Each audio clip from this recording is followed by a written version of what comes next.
Welcome to the August episode of That Time of the Month. Our show is hosted by a woman and featuring an all-woman lineup. So in the dog world, we'd be called bitches. But in the human world, we'd still be called bitches. It's been a while since I've done the show. It's been a little over a month because I've been traveling a lot. Has anyone gone on any fun trips this summer? Yeah, I did like the unsexy trips. I just like went home a bunch. I'm from New Jersey, so I had like 3 weekends in a row of travel. I went back to Jersey for my parents' anniversary. Then I went to Seattle to meet my boyfriend's shithead Philly Eagles fan friends from high school. Then, but endearing, he wanted me to know that. And then I went back to Jersey the weekend after that for my mom's 60th. And my mom's name is Diana Ross, and she can't sing for shit, and she had a karaoke theme party where only she sang. So, I'm still recovering. Like, you know, she was singing Supreme songs, she was singing David Bowie, Rolling Stones, and after that I was like, Mom, I also want to be sedated. Like, please God, no. But you know, spending that much time in an airport is really taxing on your body and emotionally, and I feel like I just like devolved into like the worst version of myself. So like early 20s Meghan, and it's just at the airport you're just a lesser self. You're spending that much time around mouth breathers. You're a lesser self. And I did something I never thought I would do in my entire life. And you're probably wondering like, what? What is it? Cocaine? No. Things only go out of this, not into this. Mile High Club? Absolutely not, sir. I'm a slut for following the rules, not breaking them. So what was that horrible thing that I did? I bought a travel pill. And I became that person. I am your Aunt Gertrude, tapping the stranger next to her who is fully like comatose asleep to ask if he's going to eat his pretzels. It's truly awful. And you can tell a straight person made it because they got the rainbow wrong. Straight people, good intentions, bad execution. But it's also interesting being Middle Eastern while traveling. And I know they're not racial profiling me as much as others because I don't have a beard anymore. Yeah, have you guys heard the news? Middle Eastern people are hairy as shit. And it's messed up that we came from the desert. Like, why couldn't we be from the Arctic? We have natural sweaters. Not me, because I had like government level lasers just take everything off of me. People are like, oh, did you go back to like having like a baby's bond? I'm like, no, I was hairy as shit out of the womb. Like, I scratched my mom. But yeah, it's, you know, even though I'm not, oh, sorry, I had more to go on the hairy stuff. I'm like, oh, I forgot. I'm Middle Eastern on both sides, so just imagine what puberty was like for me. You know, I had 2 eyebrows, one here and one here. I looked like a sexually inexperienced cousin It. So just wanted to picture that. Pity me for a second. But back to present day, I know they're not really looking at me because I'm like approachably average. But I still want to do one thing at the airport to make sure that they're not, just throw them off my case, to make sure they're like, definitely registered as not a terrorist. So a couple weeks ago, I get to the airport early, like 2 hours early, as usual, and I go through security and I'm like, all right, I need water. I bought a water bottle, but I brought my eco-friendly water bottle with me because I'm a good person. Anyone ask? Yes. And I was like, I'm going to pour my bought water, fuck you, airport, into this one, so I'm good to go. I'm a good person again. And you know, I'm thinking of the same amount of volume. Like, this is going to be an easy task, Meg.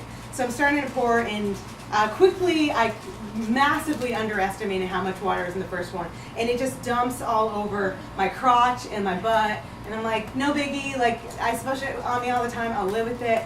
But then I realized, I'm like, oh, this is too much water to deal with. Like, we were hitting panties, you know?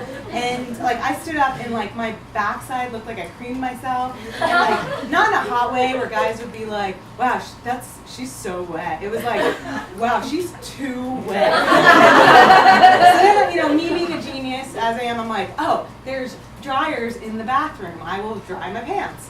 So I go in there and I'm like, oh, I can't like dry them while I'm wearing them. Got to take my pants off somehow.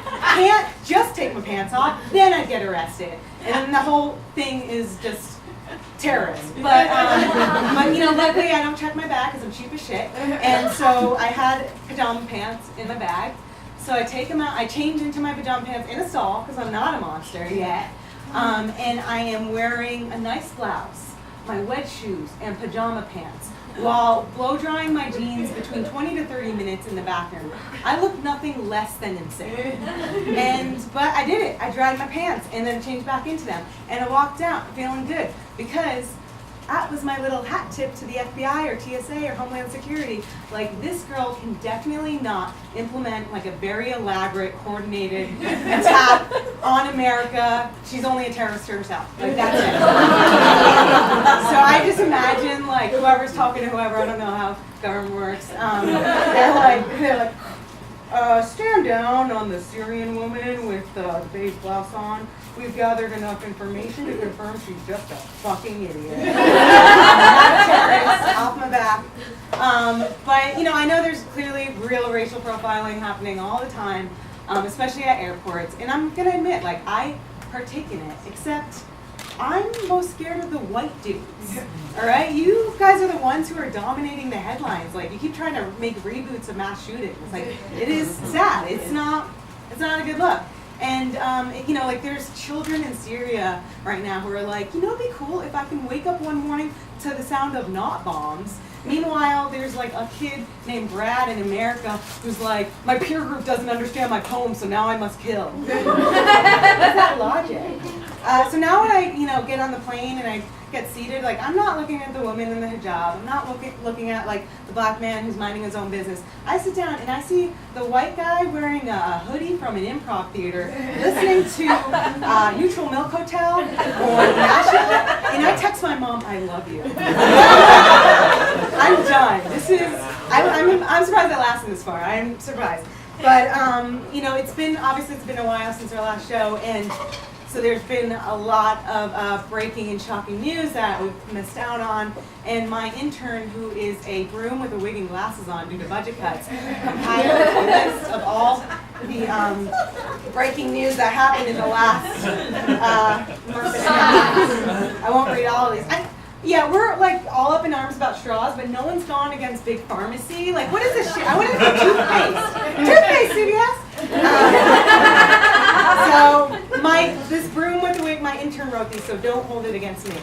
Omarosa, more like, oh my God, you're complacent as shit. We don't need tapes of Trump using the N-word. We've got his real words and tweets and words and actions out loud. Brooms don't have good handwriting. And out loud about Twitter tweets. We know he's a racist. Beto, Senator Beto, or he's already a senator. He's within points of Ted Cruz right now. Register to vote by like the first week of October. If you need to be registered, come see me because I have forms and I will stalk you. And Cruz, on the other hand, Cruz looks like he's always coming up for air. Like, what is this dude is like mid-poop in every picture. Betsy DeVos is considering a plan to let schools use federal money to buy guns for teachers. That is the real headline and the joke. So, Manafort, guilty. Manicotti, tasty. Bad omen for Michael Cohen. That doesn't rhyme. Why are all the bad, shitty people still here and Aretha Franklin's not? I don't know, broom with wig and glasses on. I don't know.